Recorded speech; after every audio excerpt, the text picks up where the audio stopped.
Welcome to A World Where LivingWorks, stories of science and survival, bringing together our heads and our hearts to build a suicide-safer world.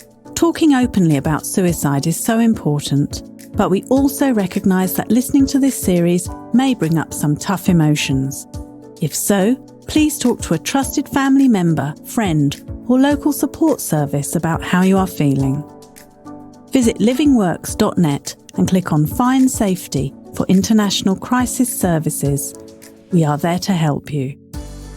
This podcast is brought to you by LivingWorks, a network of local suicide first aid trainers in your community and communities around the world. Visit livingworks.net to find out how you can play your part in suicide prevention. You're listening to A World Where LivingWorks, and I'm your host, Kim Borrowdale. First of all, I'd like to acknowledge the traditional owners of the beautiful lands wherever you're listening today.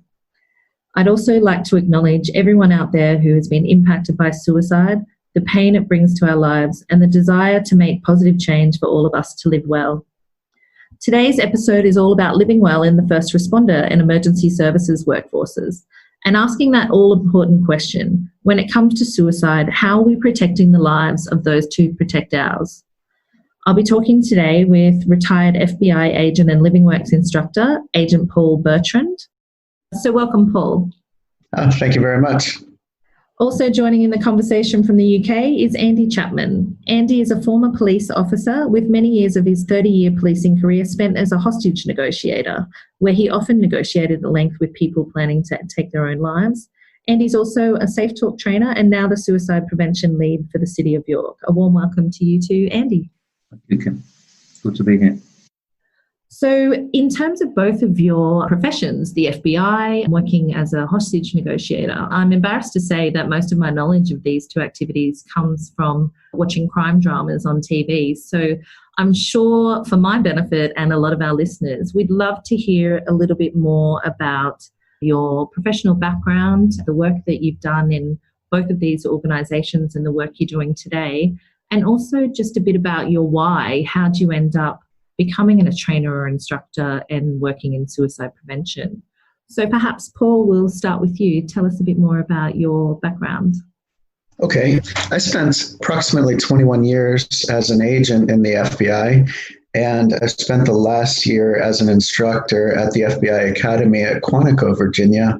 During the time that I was an agent from 1998 until 2019. When I was investigating cases, I investigated white-collar crimes, specifically like securities fraud, investment frauds, bank fraud, mortgage fraud, that sorts of thing.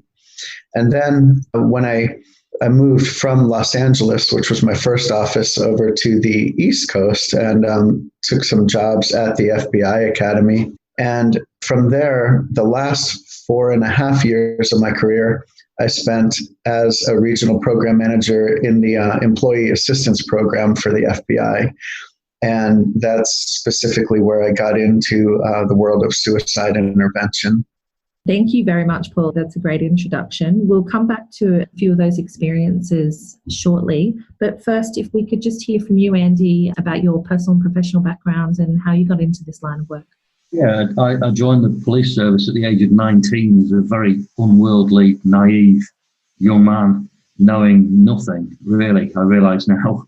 And as any police officer would testify, the types of incidents we attended as a uniformed response officer are very varied and sometimes very traumatic. And I grew up very quickly as a result of that role. I attended many incidents of sudden death, many incidents of people in distress.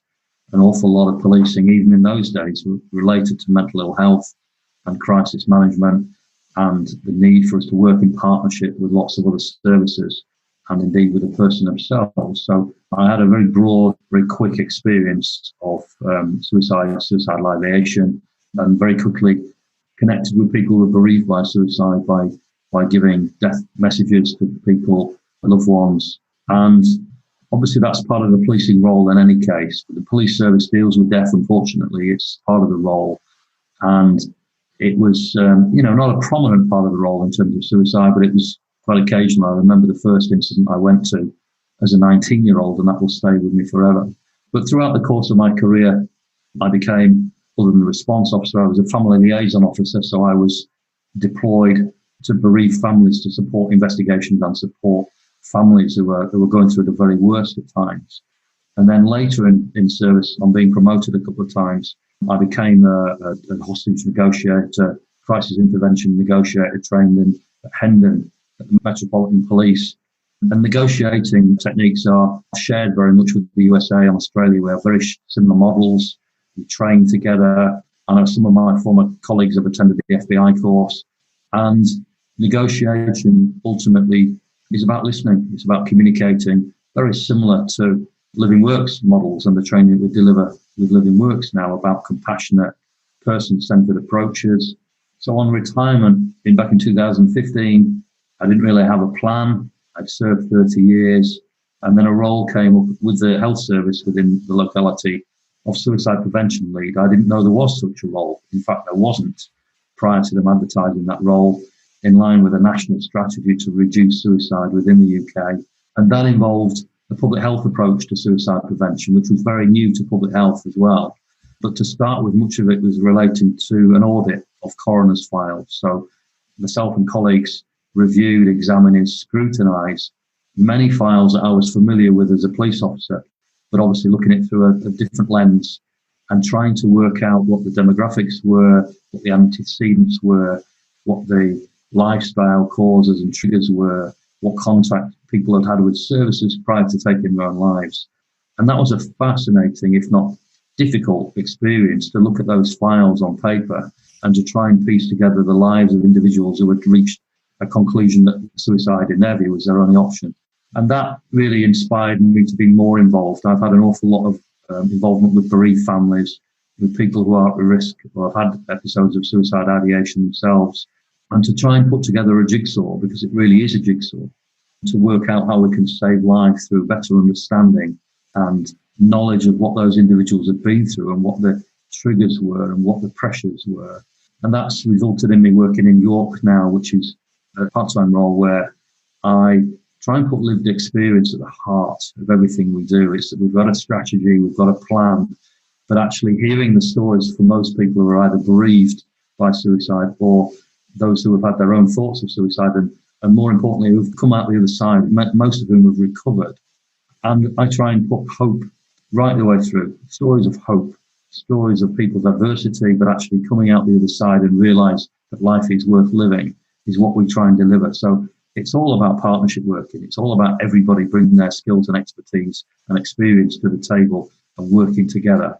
And that's what our plan is about, alongside the training, which is where LivingWorks comes in, of course, because training, education and knowledge and understanding are crucial. And that's where I am now. I use my police background, along with what I've learned in the last 5 years, to encourage and to influence partners to take suicide seriously. And most importantly, probably, is to try and tackle the stigma, which is a huge barrier to progress and a huge barrier to people's recognition that everyone has a part to play, which is a key LivingWorks message, of course.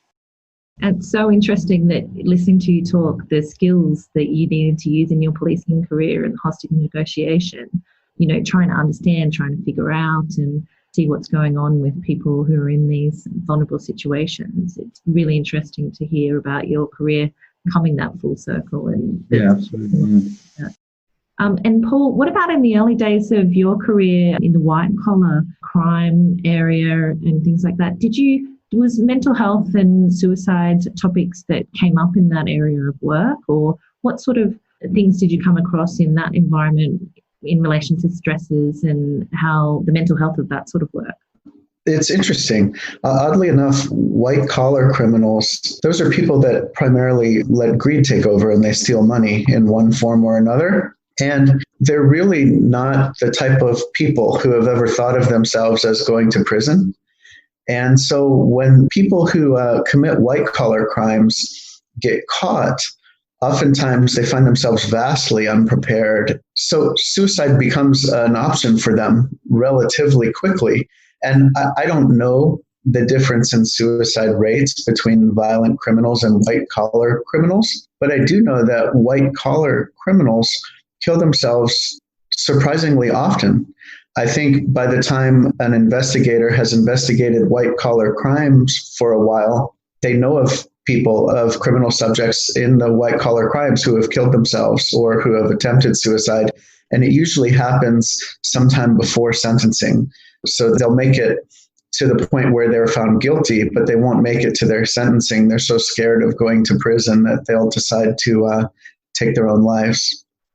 In both of your professions, there's the mix between the mental health training and suicide prevention training that you get for your profession to then work with people in the community and work on the cases that you work with. So it's sort of that outward facing. So you're dealing with other people who are experiencing suicidal behaviour.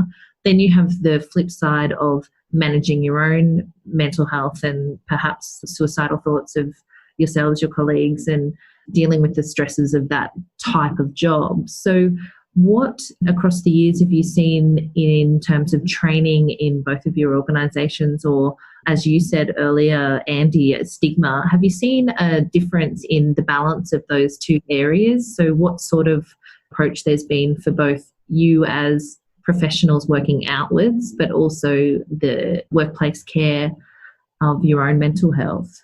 Andy, do you remember when you first started? Maybe not when you were 19, I can't imagine the level of training at that time, but do you remember when it started being something of more of a conversation, or did you always have debriefing processes with those incidents? The police service in the UK went through different phases of recognising the impact of trauma and struggled with it for some time. I don't think in the early days when I was dealing with such incidents there was any real debrief. You relied on your colleagues and maybe a supervisor. And of course, that varied according to individuals. But over those earlier years, there was the introduction of welfare departments.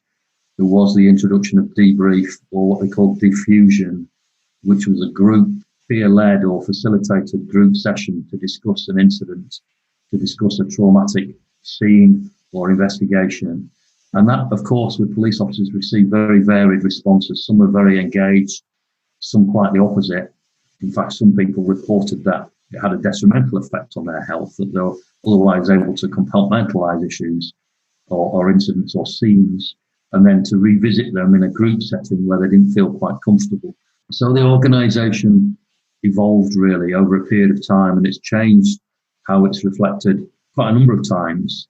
And there's always been a recognition that it's important to talk about incidents, to have a shared and safe space, and sometimes whether or not people engage is down to their own personality, how they deal with it. I saw on many occasions officers, particularly traffic officers or detective sergeants, for example, who routinely went to very serious traumatic incidents, and they disengaged often from any support that was offered.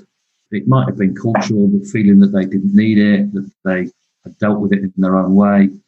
And then we saw over the years, I saw the cumulative effect on people late in service who had never sought the support, who'd never engaged with that support, didn't think it was for them. And then you saw the damage caused, 25 years service, 28 years service, where that perpetual attendance at incidents and not dealing with it, not talking about it, not accepting what it was and the impact it can have on you. That caused catastrophic consequences for some individuals who ended up not being able to fulfill their full service, who had to leave on ill health, who had significant mental health issues arising really from trauma. And I think maybe the experts have only quite recently realised the impact of trauma on your well-being, even if it's remote, even if it's something you attend as a responder, not a personal trauma. The line between the two is very vague, because something that is happening to other people suddenly happens to you when you attend that incident and you're part of it and you're involved in it. So I think this is still work in progress for many services across police service, ambulance service, fire service across the world, certainly in the UK, is that there's a real recognition, but the culture and the, I dare say, male-dominated environments are not helpful, I'm afraid, because of the machismo that is related to some roles and the fact that we're police, we should be able to deal with that. We're emergency services, that's what we do. And even from my own experience, I shared that culture, I shared that attitude for a long time. And it wasn't really until I trained to be a negotiator and I became more self-aware. Emotional intelligence is something you can't just learn. other than through your mistakes. But emotional intelligence is vitally important. And to have more reflective training where you can see how you perform, how others perceive your language and your attitude to all sorts of things, including yourself, is so important. And self-awareness and emotional intelligence improve when you learn how to communicate with somebody more effectively. So negotiator training is about person-centered approach. It's about compassion. It's about leaving the uniform behind and being the authentic you, which in a police service is very difficult to do, to be the authentic you. And it took me quite a long time to be that authentic person on a bridge, on a risk location, because you have authority, you have a persona, you have an ego from the role that you do. And people in crisis can see through that. And it's not until you become the individual, the person, that you build a rapport. And it's that rapport with somebody that is so vital in saving their life on a particular occasion and later in due course. And that's important within the service and outside the service. You know, if you've got a good level of emotional intelligence within a group of people and you're able to share feelings in a safe environment and know that others are feeling the same way as you, then it's much more helpful than to think that you're unique, that you're responding differently, that something that's affected you, why isn't it affecting my mates? Why am I losing sleep at night over that incident and nobody else seems to be? Well, actually, we're all human. We all deal with things in different ways. And actually, those people probably are struggling with it, but just don't like to say, because that's our culture. And we just go to the next incident and the next job and the next job and the next job. And it's that cumulative effect that can cause real damage unless you acknowledge it and perhaps do something about it sooner rather than later, I think. So things are improving rapidly, I think. We're not quite there yet, but some of the reason for that is that officers themselves are not quite ready for it. They're a little bit indoctrinated and they're not quite prepared to do feelings. And that's the difference in what I am now to what I was like 5 or 10 years ago, is that I'm much better at feelings and expressing them and not feeling embarrassed about being tearful or being stressed or being, affected by something that I've encountered. And that takes experience and self-awareness. Absolutely. And what about, Paul, in the FBI? You spent a lot of years working in the EAP, Employee Assistance Program. Did you experience and did you hear about a similar response to trauma and the stresses of that sort of role? And what can you tell us about the environment as a culture, what it was like when you were working there, how it's changed over the years? Is it a similar situation to what you see in the police force and what Andy's been talking about with the traumatic experiences, the on-the-job culture, you striving to get that job done, you've got a very structured work environment. Is that similar in your experience? Sure. Very similarly to what Andy was saying, we have seen things change over the years. First of all, in the FBI, agents learn how to interview people, but they don't necessarily learn any sort of mental health tricks or how to deal with suicidal people per se. The only people that would formally get that training would be our negotiators as well. And oddly enough, just on a side note, since we brought Assist and safeTALK to the FBI from LivingWorks, our negotiators have been coming to the Assist training quite a bit in large part. And the training does marry up very well with what they had been getting. It's just that some are finding the Assist steps even easier to implement and to use than the training that they had before. But with that said, the FBI does respond to pretty much all of the mass casualty events in the United States and actually around the world, different bombings and such. But anytime there's a mass shooting or a mass casualty, the FBI will go and will end up being the people that actually process that scene for days or weeks on end. And so we do expose people to every horrific crime scene that you can imagine, as well as some pretty horrific investigations. And some people go through it for years without necessarily having any visible impacts. And it is interesting, kind of going back to what Andy was saying, all of a sudden, maybe they'll come across a scene like one scene that's coming to my mind, something people don't think about is these agents and the other professional staff live in these communities where they end up investigating a lot of times.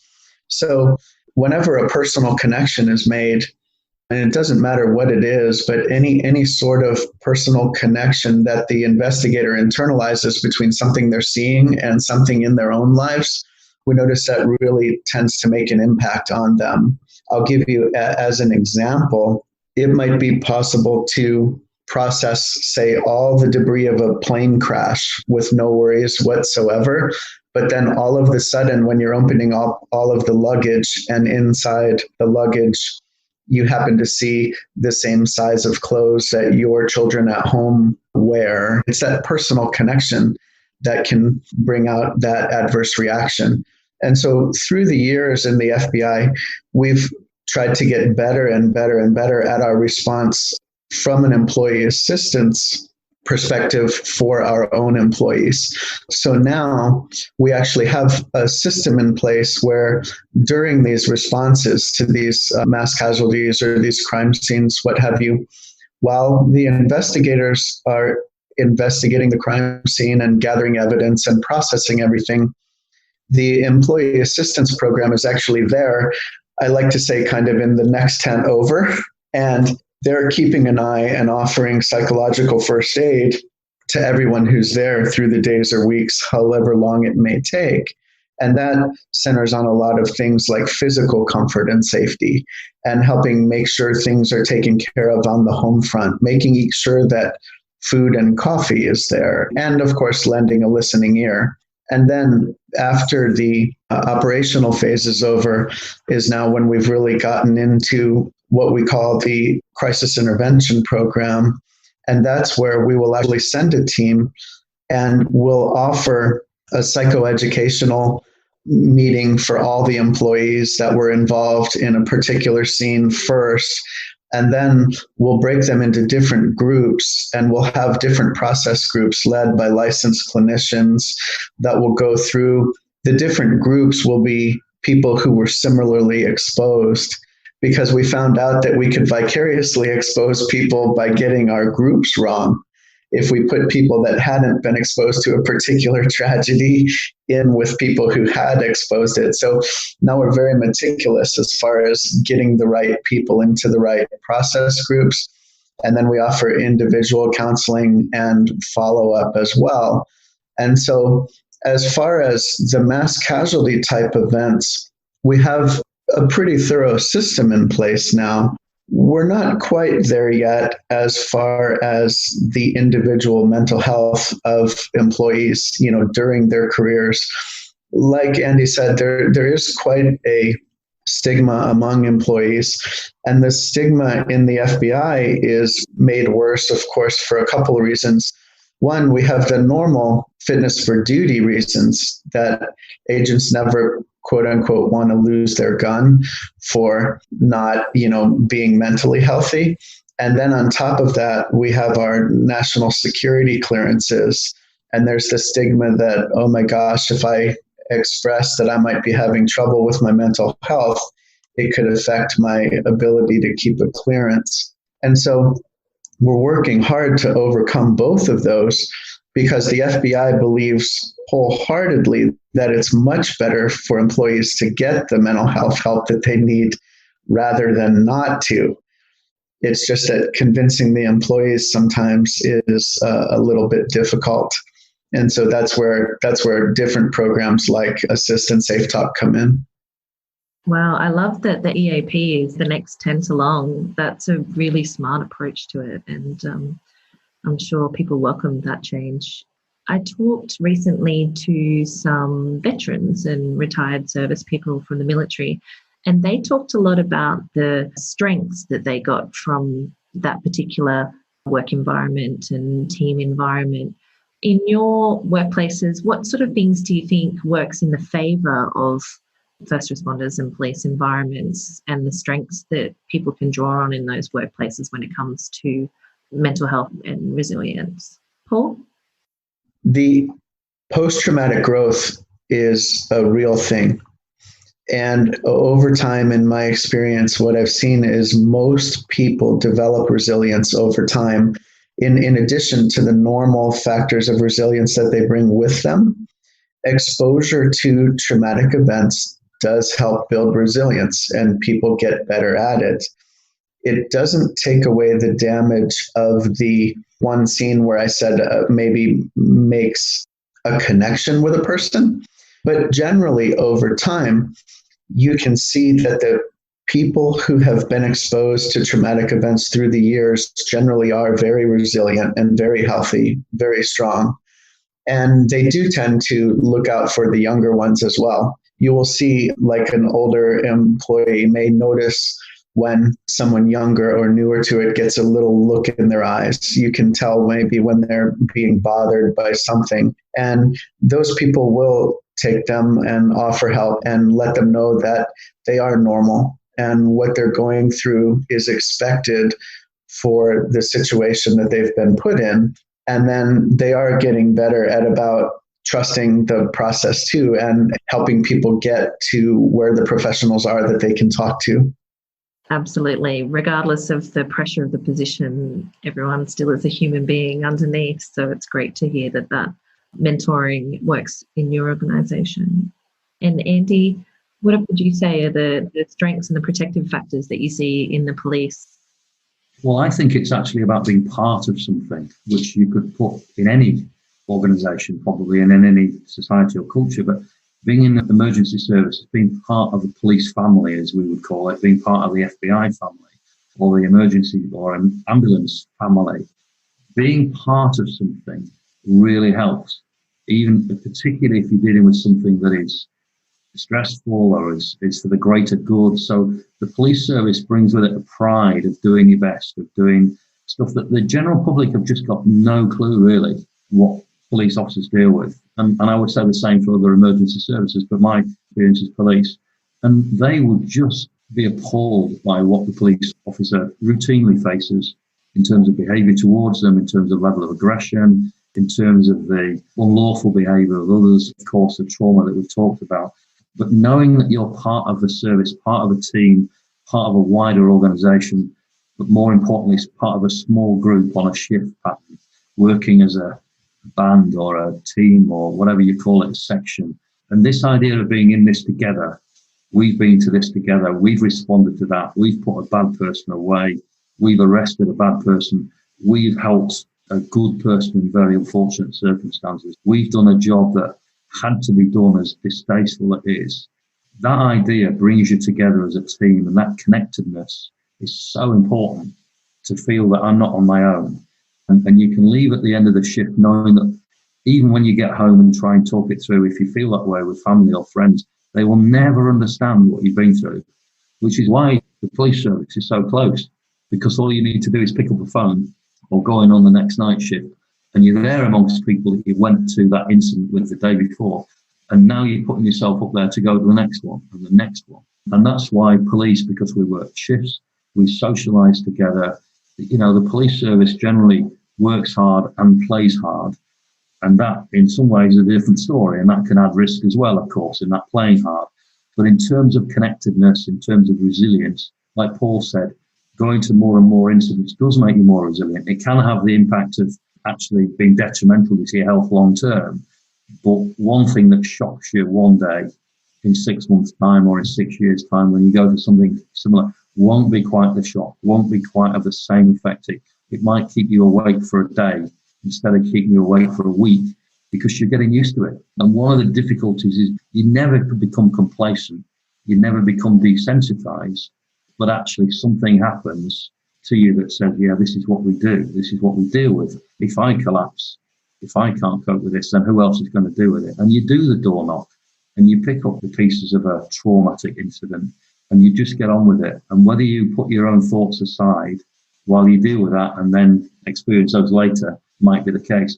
But being part of something, and we know from the LivingWorks modules and from the work that I do, that being part of something, feeling part of a community, feeling like you belong, feeling like you have a purpose, is such a protective factor, whatever the context. And as soon as you lose that, as soon as you lose some sense of self and worthlessness, then you lose some of your own strength. And that can be really damaging. That can inevitably present risk factors. So that's what I would say. You're part of a service, you're serving the public, you've got authority, and the public puts their trust in you. And that in itself brings strength. And as soon as some of that is undermined, then it can cause risk to officers as it can to anybody else. So really important to be that sense of who you are and your contribution to society and the work that you're doing.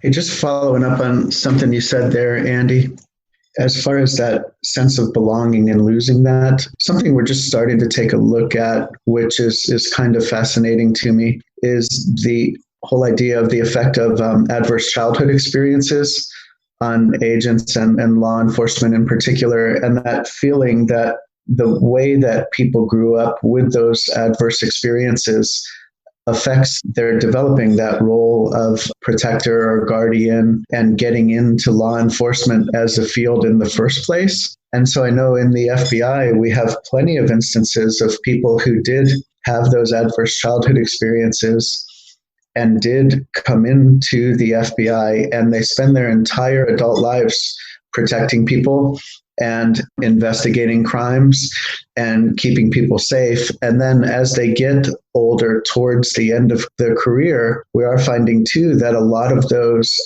issues, even left over from way back in childhood, have never been dealt with. And as that end of that career comes, that sense of what Andy was just saying of losing that belonging, it brings all of that old stuff back up to the surface as well.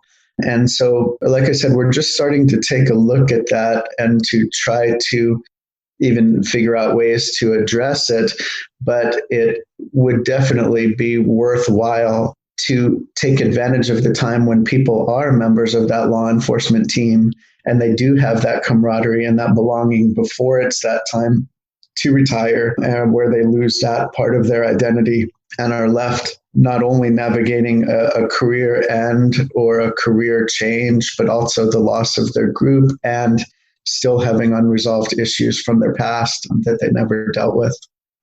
That's really interesting, starting to address some of those issues while they're in that protective environment. So you're going into the transition points in a more protected fashion. Speaking of transition points, what about your transitions out of active service into other roles, you personally, which you don't necessarily need to tell me the details of, but is there work actually in your fields to help people with that transition from that active team out into other roles or retirement? Well, retirement is a particularly significant issue, I think, for me. And my service traditionally has a pre-retirement course 2 or 3 years before retirement, which unfortunately is not a great model because it's centered around finance. And they bring a finance company in, how to use your pension and how to invest in this and to pay your mortgage. I think really they could focus more on the emotional impact, because there's no doubt that there's a real wrench when you leave a service. That culturally within my service is this attitude of counting down the days, which I don't think people actually do. But as soon as you join, people ask you, how many years have you got to do? Almost like it's a life sentence. I've only got 18 to do. I've only got 12 to do. And I never did that. I made a point of, I loved my service, and I miss it now with a yearning, which has really surprised me. And actually really surprises my current colleagues who are currently in the service, who are saying, how could you miss this? But they don't know what they will miss and how much they will miss certain elements of it. Certainly not all elements, of course. But I think we need to be very careful with retirement as well. The armed services in the UK have a much better glide path towards that end of service date in terms of skills, in terms of support, in terms of accommodation. And yet the police service, it just seems to be a cliff edge. You have a leaving do and then you're gone. And you might keep in touch with colleagues or you might not. And you might go back into a role which is very similar. In some ways, I recognise in myself that I've gone into this role because I'm missing the police service, that there's an element of providing support and making a difference and improving training. But actually, it is a real risk. Any element of transition, whatever life phase you're at, causes change, and change can make us all more anxious and more stressed. We like the familiar, even if the familiar is traumatic at times. And then suddenly to be not belonging, to be looking outside of a service, into it, not being part of that family in the same way is very important. And that's the case not just for police service, for any organisation where people are looking at retirement. I think the added extras for me, if I look at the personal side of it, towards the end of my service, I had some issues around anxiety. And some of that was definitely post-trauma related, definitely, because I had flashbacks and particular incidents. But also there was an element of dropping the ball, an element of you're carrying risk all the time. I was in a management role where I was looking at safeguarding and risk management constantly, making decisions constantly about the safety of other individuals and the deployment of resources. Inevitably, when you're looking at a police pension and a police retirement, you're looking at a rosy view and think, oh, the culture is that, oh, look, once retirement happens, life will be wonderful and harmonious. But actually, in between then and before that is a time when you might drop the ball, you might make a significant error and life might be at risk, or disciplinary proceedings might occur, or you might have made a significant mistake which will change your future. And, you know, I recognized an element of catastrophic thinking within my psyche in those years before I finished, I think caused by trauma that I dealt with years before. And I still carry that catastrophic thinking now. It's still, I have to check myself and think, this is not you thinking this is those thoughts. And because I've got that level of self-awareness to try and dismiss them or at least manage them, I can deal with it. But if you're stressed and you're dealing with something that is so difficult and it's down to your decision, then that can be a very difficult position to be in and can cause you, not in my case, suicidal thoughts, but certainly high anxiety levels, which in turn reduce your performance and make you more likely to make a mistake. So we are all a product of our experiences. And for the most part, I'm very grateful for mine. It was a privilege to be a police officer, but it certainly caused some real damage. That it wasn't until I started to unravel it and had some EMDR intervention, for example, that specifically looked at some of the trauma incidents that I'd been involved with, that I realised what damage had been caused and how I could better manage that. Because we float through life assuming, certainly early on in our service, that we're untouchable, we're Teflon, nothing will affect us. The same as teenagers too, but actually that continues into young in-service police officers, that they think, I'm Superman, Superwoman, I can do this. And it's not until something hits you like a ton of bricks that you realise that, like you said, we're human and we have feelings and we're not invulnerable. So yeah, transition periods, whatever role or retirement, or if you go into a new job where you're not quite as competent as you hoped you might be, you can have those underlying effects that you hopefully recognise at the time but might not do until later. Paul, in terms of the transition, so retirement or coming out of service, what about those other changes in life that Andy was saying, you know, the different points? How do you manage with FBI agents going out to different assignments, or maybe similar to the police, having irregular hours or different jobs that might go over long periods of time? How do you manage the support system outside the workforce? Do you have processes in place or offer training and support to families and carers and the people around the agent? So I would say a little bit would be the answer to that. And that is that we do offer the employee assistance program, I guess you'd call them psychological services, to family members as well as to the employees. So that, for instance, spouses, children, parents, brothers, sisters that are all eligible to receive the same sorts of counseling and mental health services that everyone else is. And some people do take advantage of that. But, you know, one thing, to follow up on something Andy said that I thought was very important, it relates directly to the emotional health of law enforcement. And, you know, during the job, most law enforcement personnel do get into their job and they love their job. And so you might say that they're on a high while they're at work. And then when they go home at night, maybe they're not on that high anymore. Maybe, in fact, they get in the house and then sit in the chair and then watch the TV and then maybe, you know, have a few drinks. And maybe they start to get into a cycle. And you can see where the job never really suffers because they like it. but all of that outside stuff might suffer a lot. Maybe all of a sudden they find themselves after a few years not engaging in nearly all of the activities that they used to engage in before they were in law enforcement or when they were young. And it becomes this roller coaster of going to work and then going home and unloading. And what people don't necessarily realize is that all of those other outside relationships suffer, and all of the other people in their lives will move on. They will fill that time doing other things. And so then, like you said, when separation and retirement come and you take away all the highs of that roller coaster, and now all of a sudden there are no lows because all of those people are filling their time doing other things, it really can be catastrophic. But in the FBI, we have the similar thing where there's the meeting a couple of years out, and it is mostly centered on finance. And then we do have, different organizations, like organizations of retired special agents for that. And they do their thing, like, having monthly meetings and having newsletters and the rest. But I think there could be an awful lot more work devoted to the emotional impacts of retirement, especially given the topic we're talking about today. And we do have, a number of suicides among retired personnel. So we talk about the stresses and the risk factors and some of the strengths. In terms of suicide prevention training specifically and building that capacity within your organisations, within your county, what do you think is working well? So tell me some good news stories about the things that you've seen over the past several years that are really making a difference and what you'd like to see more of in these environments. Well, I mentioned earlier that I'm using lived experience. I put lived experience at the heart of the work we do.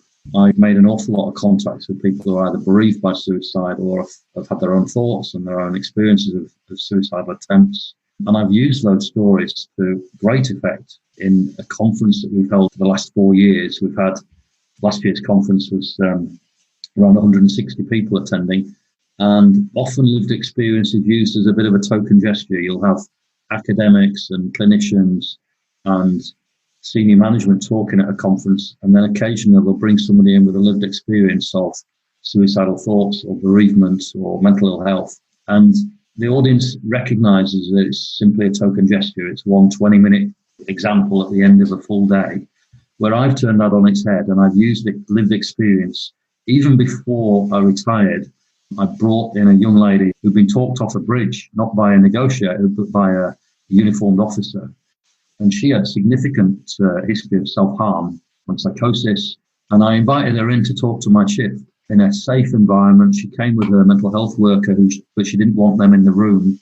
And she spoke to my team of about 15 officers about her experiences, about the scars on her arms, about her tattoos, about her experiences of being arrested, some very bad, but some awfully good. She credited the police with saving her life on a couple of occasions, but then a sentence later said how appalling she'd been treated once she'd arrived in custody.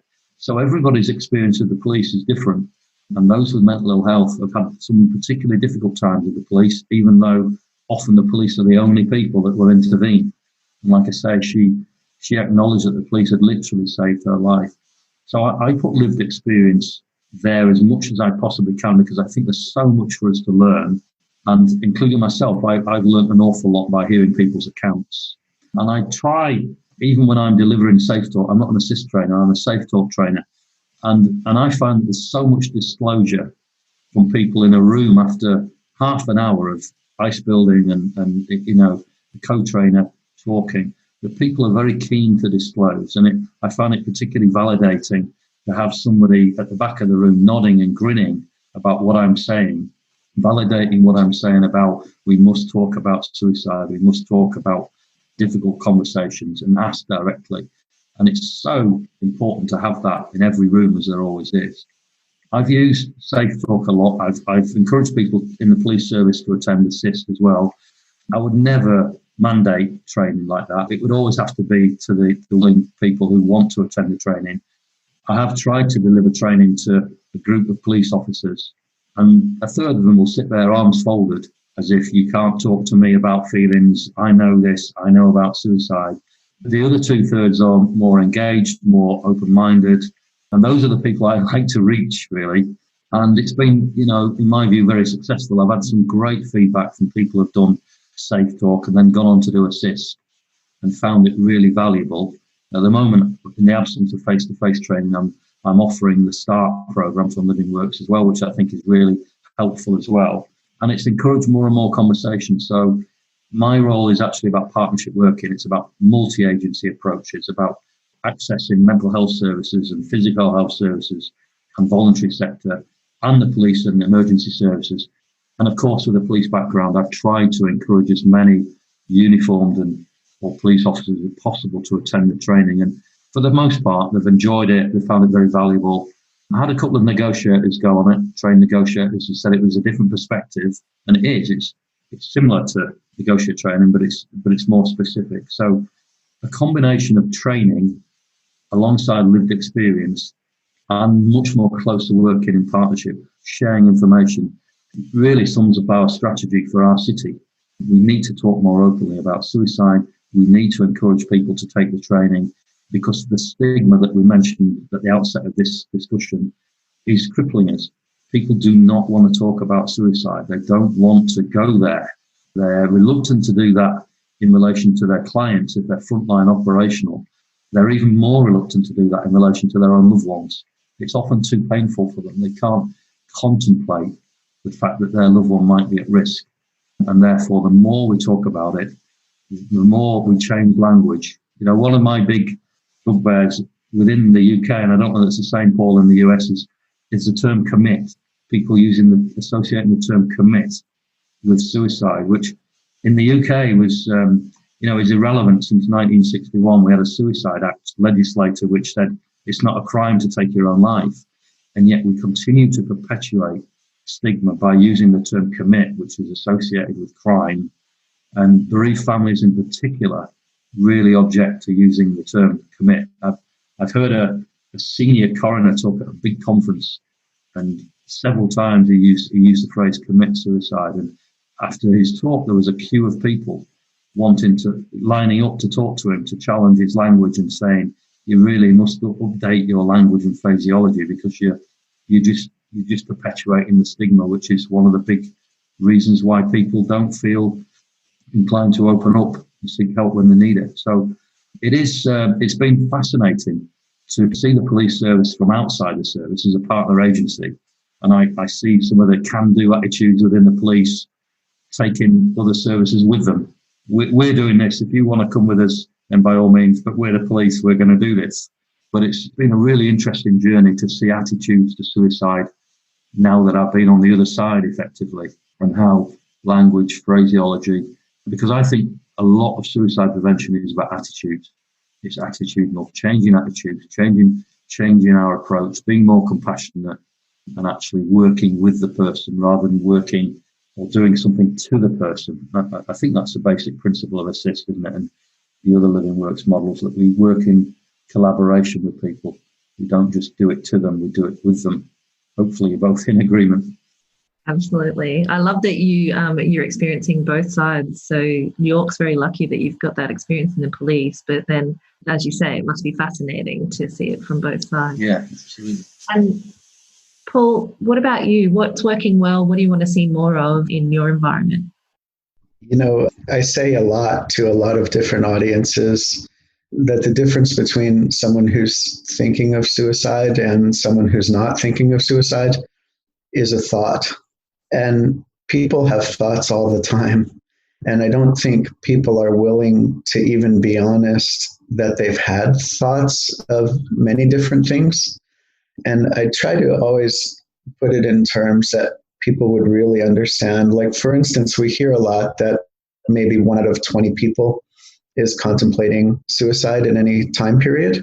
But that sounds like, okay, my odds of being the 1 in 20 are rather small. And maybe even the odds of me knowing the 1 in 20 are rather small. But when we take a look at an organization by size and figure out how many people that is, it can be really eye-opening. So for instance, the FBI has almost 36,000 people in it. Well, if only 1 in 20 are contemplating suicide at any given time, that comes out to about 1,800 people. And when I say, hey, there's a good chance we have 1,800 people wandering around the FBI, at least thinking of suicide, you can see the eyes in the room really open up. And so for the last several years, we've really been trying to change our approach a little bit in the FBI towards suicide. We have had a suicide prevention initiative going for years, which consisted of things like posters in all the common areas looking for, warning signs and risk factors and that, and where to get help. We've had speakers come in through the years, emails sent by the executives to the workers, like normal things you might associate. And my own feeling on that, and now a feeling that I think has become more accepted in the FBI, is that people generally don't kill themselves in the clinician's office. Where the people are actively suicidal is where they are. And so we've really changed our focus to try to get people trained in suicide intervention to where the people are, in the squad spaces, like Andy said, hanging out outside of work. We want people to be part of every gathering that are trained in suicide intervention, so they're more likely to see those invitations and take that first step and know how to intervene. What I notice in the FBI is that before people are trained, they want to avoid the topic more than anything else. The last thing they want to do is get involved in a conversation with someone who might be looking, out of sorts. And so through bringing suicide intervention training, specifically safeTALK and ASSIST, to the workforce, we feel like we're surrounded with very smart, very capable, very hardworking people who devote their lives to helping others. All we need to do is give them the training to be the eyes and ears and the helpers in the field. And then they can worry about getting the people thinking of suicide to where the clinicians are and where the long-term help is, more as part of their safety plan. It always drives me crazy when there are suicides and the management's first response of an organization might be to hire another counselor or two. And I keep thinking okay, that's nice, but wouldn't it be a better use of resources to train the people that are where the people that need the help are all the time, so that they can get them to those mental health type resources? And so we've taken on kind of an aggressive posture in the FBI lately. Our goal is to train 1,000 employees in ASSIST each year and 1,500 employees in safeTALK. And we're in our third year now of the ASSIST training. So far, it's going very well. The anecdotal stories we get back are huge. It's inevitable that every class, within a few months, people are emailing the teachers and telling the stories of when they used the ASSIST outside of the classroom. Wow, that's amazing. Yeah, absolutely. I'd be delighted. Our numbers in terms of our service in North Yorkshire are much lower than that, of course, but I'd be delighted to get that sort of ratio trained. If you've got that buy-in from senior management, recognising the value of ASSIST, I would stand on we have a Minster, York Minster, I would stand on the roof of the Minster and shout, please get your staff trained in ASSIST. But even safeTALK, the conversations I have with people in safeTALK are really valuable. Yeah, go on, Paul, sorry. Oh, I was just going to tell you, Andy, what worked for us is really targeting the decision makers who hold the purse strings and actually inviting them to attend. And once I had executives start to attend the programs, they became cheerleaders for it and started saying, now we have to get this implemented. Before they attended, they might say things like, well, why can't our employee assistance program just put together a suicide prevention program? Yeah. And they just didn't have an understanding of what a professional intervention class, a certification, can actually do. And it's different than hearing someone talk about suicide awareness for an hour. Yeah. While both are helpful, one is definitely skills building, and that's where we've started to shift our approach. Yeah, well, that's really helpful. I found that is that they give the training on emotional well-being or mental health or even suicide, they give it to a training team who are used to picking up a package and saying, right, go and prepare something and then deliver it. And of course, you've got to have the knowledge and understanding and the resilience to be able to deliver that. But you inadvertently are becoming a cheerleader for me, because I'm going to quote those three letters, FBI. The FBI are training 1,000 people a year in assist. I'll definitely be using that.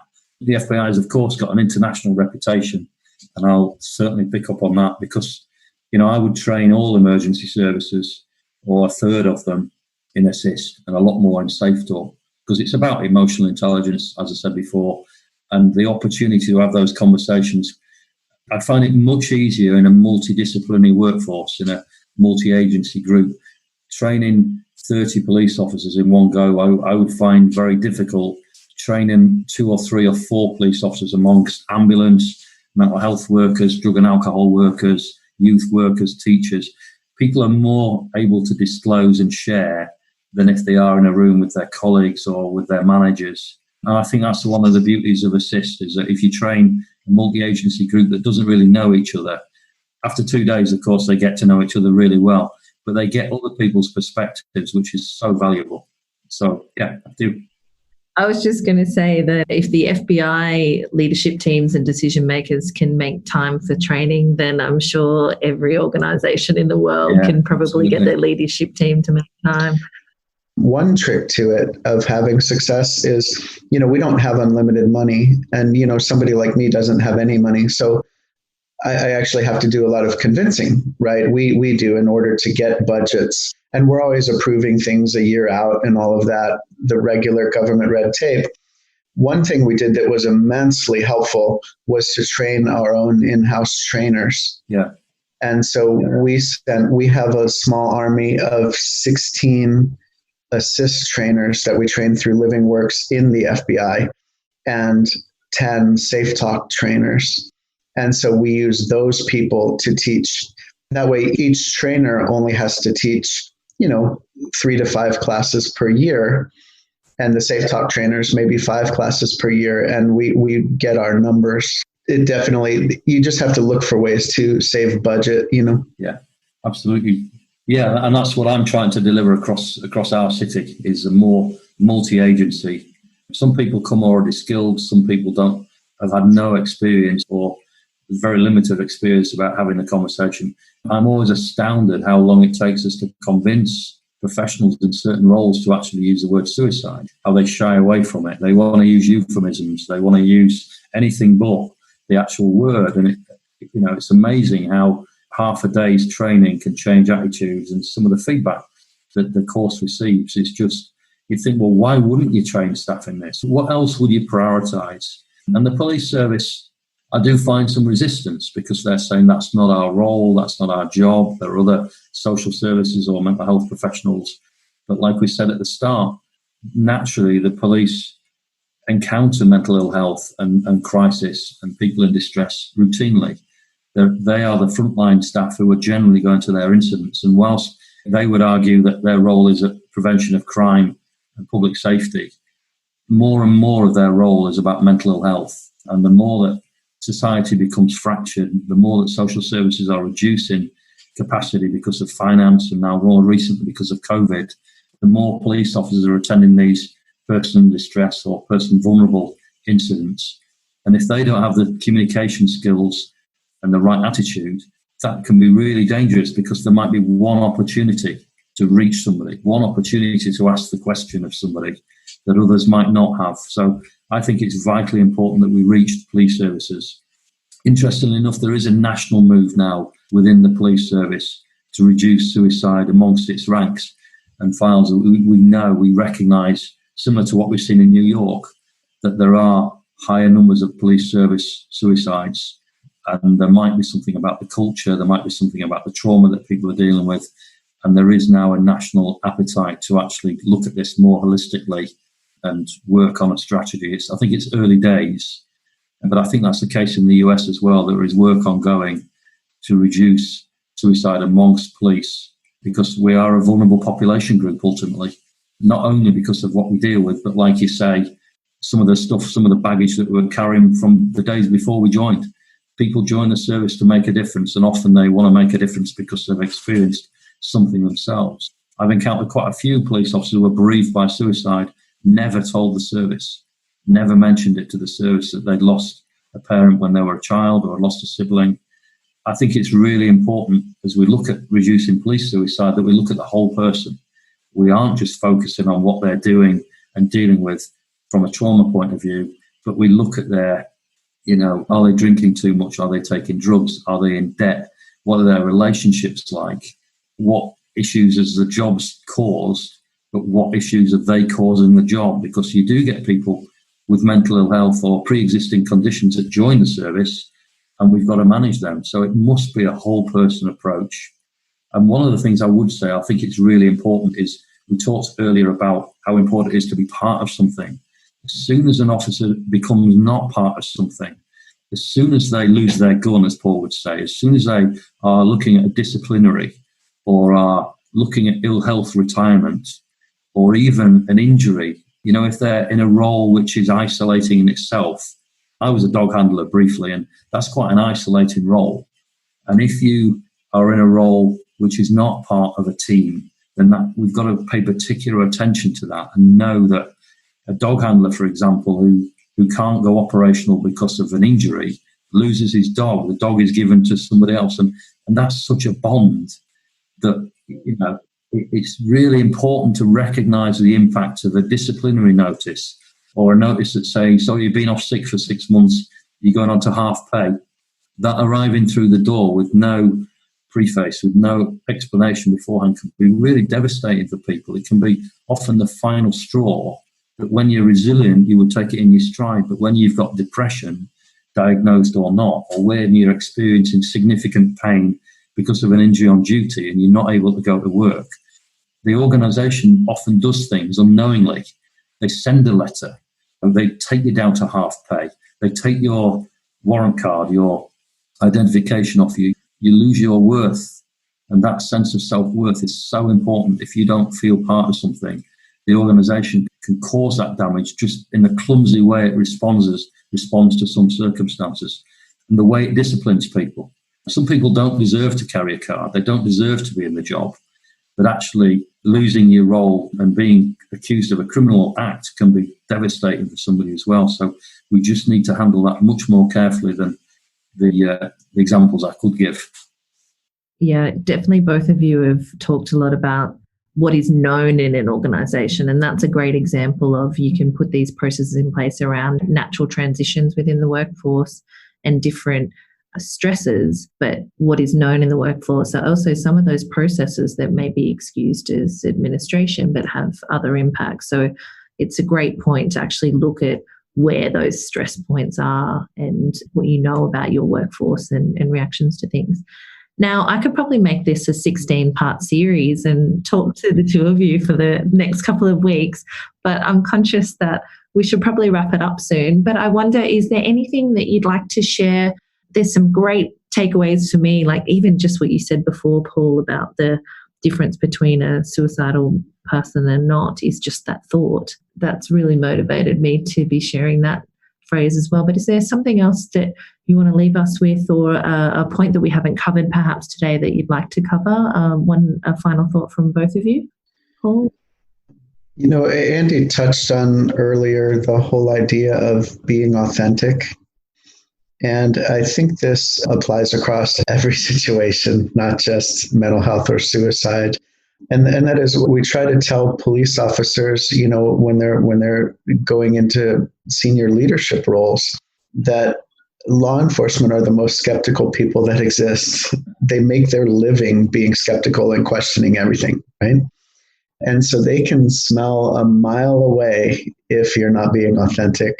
I try to tell people that get nervous speaking in front of other people or making presentations that really it's nothing more than a conversation between you and the people you're talking to. And if you're authentic and genuine, people see it and they believe that you're having a conversation. And so that if you can believe you're having a conversation, it's just a conversation. And so bringing that back around to suicide intervention, obviously I have a lot of conversations with people who are thinking about suicide, and Andy does as well. It's just a conversation, and it's nothing to treat differently, just a willingness to talk about it as if you were talking about sports or talking about social activities or whatever else is going on, really makes the conversation not all that uncomfortable. Of course, the stakes are maybe a little higher, but usually they're not. And in other words, in Assist, they teach about that river of suicide. And there's an awful long way in that river between when people first start having thoughts that maybe the world would be better off without them to that part where they're actually attempting to take their own lives. And there's an awful lot of room in there for conversation. And so I try to tell people, just be comfortable. It's just a conversation, and only good can come out of it. So go ahead and do it. It's not something to be avoided by any means. Fantastic. Thank you, Paul. Yeah. Similar to that, on that theme of being authentic, it took me quite a long time, and probably even after training as a negotiator, to be that authentic person, because as a police officer, even as any individual, you carry an ego around with you. I was an ego of my rank, I was an inspector, an ego of being a negotiator. And from day one of training, they told us to put the ego aside. Don't come into a negotiation with your ego. And yet inevitably you do. You want to be the person that gets the person down safely. You want to be the person that has the right words to say. But it's really important that you come with a person-centered approach and that you are compassionate and you are authentic, as we've identified. In the early days of being a negotiator, I was quite embarrassed and very self-conscious until I realized that I was more effective when I didn't care about the firearms team behind me or the shield team behind me, who had been there hours on a point waiting for somebody to come down. And it wasn't until I became Andy the person negotiating rather than Andy the police officer negotiating that I became truly effective at what I was doing. And actually I use the word soft because I felt soft at times. I felt as if, they'll laugh at me if I say that stuff. But after a while I cared not. The only person who I cared what they thought about was the person I was engaging with. The firearms team behind me, the police officers behind me, sometimes they were helpful and sometimes they were very less than helpful. But it's really important that you come as an individual. You don't come with your rank, with your ego, with your training, with your background. One of the trainers introduced me to a phrase, and negotiating in the same way as Assist and safeTALK is all about listening, the power of listening. And his little motto was, in fact, he put it on his business card eventually when he left the service: listen, they are just scared. Listen, they are just scared.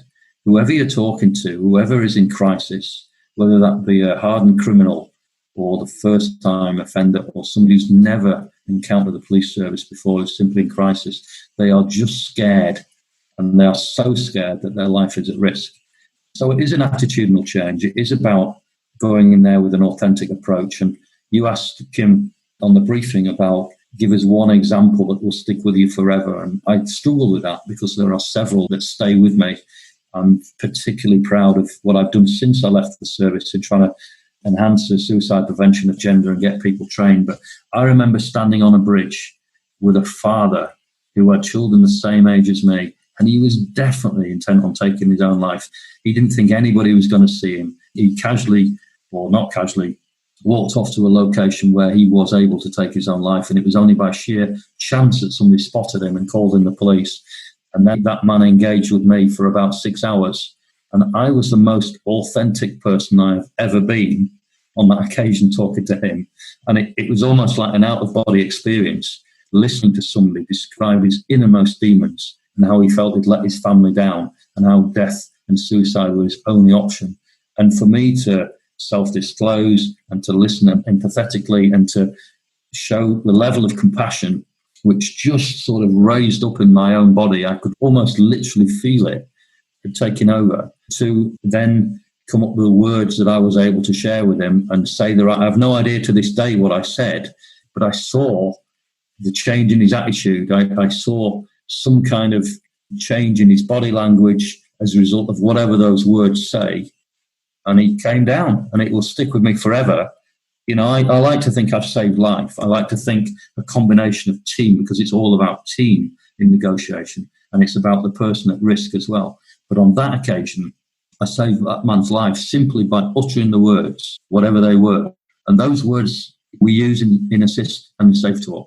I can be me when I stand in front of a safeTALK group that I'm teaching. I can share that I've experienced mental ill health myself. I can share that I've had feelings of dread. I can share that I've not been as good on point when my family have been ill, or where I've had personal issues going on, that I'm not quite the person that should be on point. So I am authentic. And I think that's so vitally important to make a difference, that if we try and pretend we're somebody else, we'll be seen through from day one, and we'll never build that rapport, and we won't be able to have those vital conversations that save lives. So Assist has been really valuable, and safeTALK in delivering it, really valuable in allowing me to continue those conversations and train a new generation of police officers and other services that are coming behind us. So thank you for the opportunity to tell you about that. Thank you so much. That's such a powerful example. And the fact that both of you, your final thoughts around authenticity, I think that means so much. And I really appreciate what you've shared. It's so interesting to hear about your professional backgrounds, but also the insights that you've had since and across the years, both on your insights into the workforce and how that operates and the cultural change and reduction in stigma, but also your personal reflections. So thank you so much for your time and insights today. I really appreciate it. And I know our listeners will too. Hey, thank you very much. Pleasure. Thank you. Thank you.